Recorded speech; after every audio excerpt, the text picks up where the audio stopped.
Hi everybody and welcome back to Bedtime Stories with Miss Kaitlyn. I hope you've enjoyed the last two chapters. If you haven't got a chance to watch them, go ahead and check back to our YouTube channel or our Facebook page for the videos. We're on to chapter 3 called A Very Wonderful Thing of the book Junie B. Jones and a Little Monkey Business by Barbara Park. Yesterday, a very wonderful thing happened, and it's called I Had Pie for Dinner. Just pie, and that's all.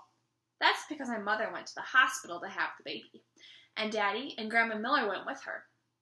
And so me and my grandpa got to stay at his house all by ourselves, and no one even babysitted us.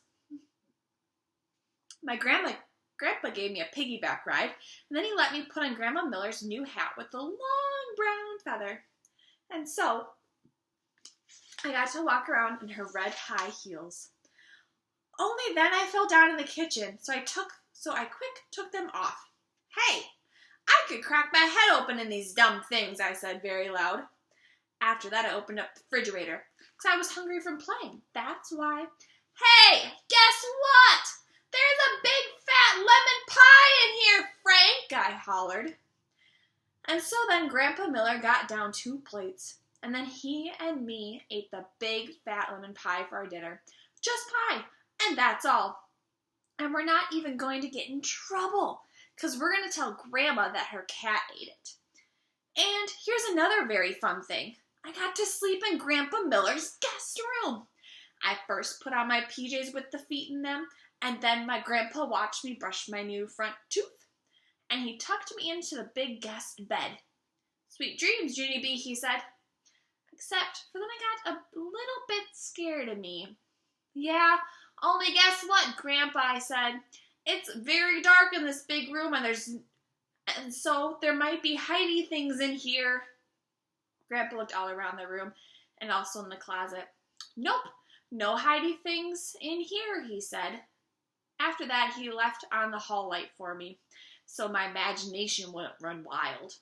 Except I still didn't sleep that good, because there was a drooly guy with claws underneath my bed, I think. And so this morning, my eyes felt very saggy. Only then, I sniffed something that woke them right up.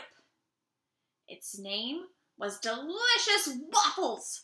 Grandpa Miller cooked them up for me, and he let me pour syrup all on my own. And he didn't yell, whoa, whoa, whoa. After that, me and him played until it was time for kindergarten. Except before I left, the funniest thing all happened. My Grandma Miller came home, and she said that Mother had a baby, and it was the boy kind. Then me and her and my grandpa all did a giant big hug, and my Grandma Miller picked me up, and she swinged me in the air. You're just going to love him, Junie B., she said. Your new brother is the cutest monkey I've ever seen.